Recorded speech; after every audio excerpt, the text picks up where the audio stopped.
최근에 우리나라 소방안전 기준이 NFTC 101로 확 바뀌었습니다. 그래서 오늘은 이 새로운 규정이 대체 뭐고, 이걸 알아두면 여러분의 사업장이나 건물을 어떻게 더 안전하게 지킬 수 있는지 아주 알기 쉽게 한번 파헤쳐 보겠습니다. 혹시 에이, 이 정도면 괜찮겠지 하고 생각하고 계셨나요? 근데 이제는 그 이 정도가 더 이상 기준에 맞지 않을 수 있습니다. 특히 사업주나 건물 소유주라면 이번에 바뀐 내용 정말 반드시 아셔야 합니다. 가장 큰 변화가 뭐냐면요. 바로 이겁니다. 예전에는 성능 기준이라고 해서 뭐랄까 안전하기만 하면 돼 라는 식의 좀 두루뭉술한 가이드라인이었거든요. 근데 이제는 기술 기준으로 바뀌면서 어떤 장비를 어디에 정확히 어떻게 설치해라고 아주 구체적으로 콕 집어서 알려줍니다. 그만큼 이제 우리 책임도 더 명확해진 거죠. 그래서 오늘 저희가 뭘 살펴볼 거냐면요. 먼저 새로운 소방 기준이 뭔지, 그리고 불의 종류에 따라 뭘 써야 하는지, 또 어떤 소화기를 골라서 어디에 둬야 하는지, 이런 핵심적인 내용들을 차근차근 짚어드릴게요. 자, 그럼 첫 번째, 한국의 새로운 소방 기준입니다. 방금 말씀드렸듯이 이제는 애매한 기준이 아니라 아주 명확한 기술적인 지침을 따라야 하는데요. 그 가장 첫 번째 단계가 뭔지 아세요? 바로 우리가 상대해야 할 불의 종류를 제대로 아는 겁니다. 불이 다 똑같은 불이 아니라는 거, 이건 뭐 상식이잖아요. 근데 법에서는 이걸 A, B, C, K, 그리고 D급으로 아주 명확하게 나눠놨어요. 왜냐? 불의 종류에 따라서 끄는 방법, 그러니까 써야 할 소화기가 완전히 달라지기 때문이죠. 자, 제일 먼저 A급. 이건 우리 주변에서 가장 흔히 볼 수 있는 일반 화재라고 생각하시면 돼요.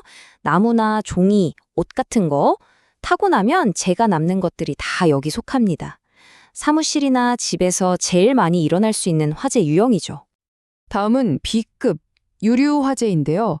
기름이나 가스 같은 것들이죠. 주유소나 공장 같은 곳이요. 이건 정말 조심해야 하는 게 섣불리 물을 뿌렸다가는 불이 사방으로 번져서 훨씬 더 큰일이 날 수 있어요. C급은 전기 화재입니다. 이건 그냥 불만 끄면 되는 게 아니라 감전될 위험까지 있거든요. 과열된 배전반이나 서버실 화재, 딱 그런 걸 생각하시면 됩니다. 여기서도 물은 정말 절대 안 됩니다.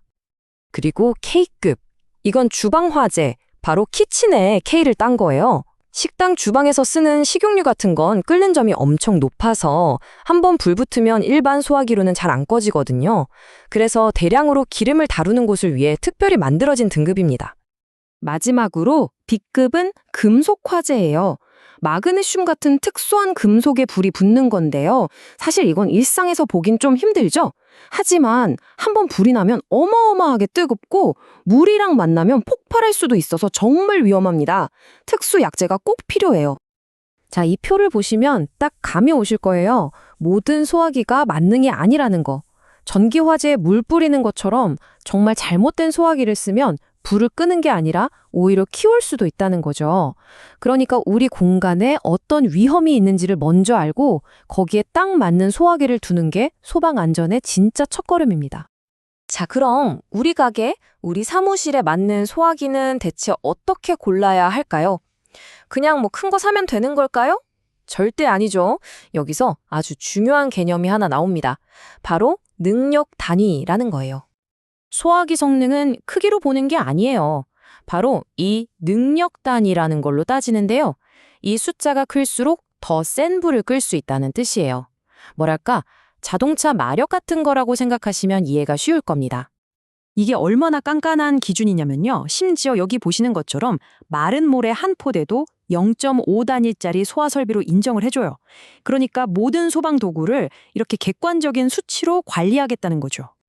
그럼 우리 건물에는 대체 몇 단위가 필요할까요? 표를 한번 보시죠. 장소의 성격에 따라 기준이 다 다르죠?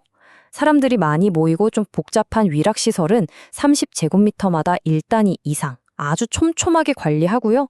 반면에 일반 건물은 200제곱미터로 기준이 좀 널널하죠. 그만큼 위험도가 높은 곳일수록 초기 진압 능력을 훨씬 더 중요하게 본다는 뜻입니다. 자, 이렇게 능력 단위 맞춰서 좋은 소화기를 딱 구비했어요. 그럼 이제 끝일까요? 천만에요. 이걸 어디에 어떻게 두느냐가 어쩌면 더 중요할 수도 있습니다. 규칙은 아주 간단하고 명확해요. 첫째, 모든 층에 하나씩. 둘째, 공간이 좀 넓다 싶으면 하나 더. 그리고 제일 중요한 거, 누구나 바로 쓸 수 있게 손이 닿는 곳에 너무 높지 않게 바닥에서 1.5m 아래에 둬야 한다는 겁니다. 이 모든 규칙을 하나로 꿰뚫는 핵심 숫자가 있어요. 바로 20m입니다. 건물 안 어디에 있든지 간에 걸어서 20m 안에 소화기가 있어야 한다는 뜻이에요. 불이 났을 때 그 골든타임을 놓치지 않기 위한 정말 중요한 거리죠. 그리고 마지막으로요. 나 여기 있어요 하고 알려줘야 합니다. 아무리 좋은 소화기도 못 찾으면 소용없잖아요. 비상시에 허둥대는 사람도 한눈에 딱 찾을 수 있게 표시판을 잘 붙여두는 것까지가 진짜 설치의 완성입니다. 그런데 사람이 24시간 지켜볼 수 없는 곳이나 주방처럼 불이 날 위험이 유독 높은 곳은 어떡하죠? 이럴 때 필요한 게 바로 자동 소화 장치입니다. 사람이 뭘 하기도 전에 시스템이 알아서 불을 감지하고 꺼주는 거죠. 이 시스템이 생각보다 되게 똑똑해요. 예를 들어서 원래 뜨거운 주방 같은 곳에는 일부러 더 높은 온도에서 작동하는 감지기를 달아요. 그냥 요리할 때 나오는 열기 때문에 오작동하면 안 되니까요. 이렇게 상황에 맞게 세팅하는 거죠. 그리고 이 장치는 그냥 소화액만 칙 뿌리고 끝나는 게 아니에요. 불이 났다 싶으면 바로 가스밸브를 잠가버리고 환풍구 같은 구멍도 딱 막아서 산소 공급을 끊어버립니다. 말 그대로 불이 더 커질 수 있는 모든 가능성을 원천 차단하는 아주 입체적인 방어 시스템인 셈이죠. 자, 그럼 오늘 살펴본 내용들 머릿속에 잘 정리되셨나요? 우리 사업장을 위해 꼭 기억해야 할 핵심만 다시 한번 짚어보겠습니다. 결국 이 새로운 기준이 말하는 건 딱 하나입니다. 소방 안전은 이 정도면 되겠지 하고 타협하는 게 아니라 처음부터 안전하게 설계되어야 한다는 거죠. 자, 오늘 내용이 끝난 후에 여러분의 공간을 한번 새로운 눈으로 둘러보시는 건 어떨까요? 우리 공간의 설계는 과연 안전에 대해 뭐라고 말해주고 있을까요?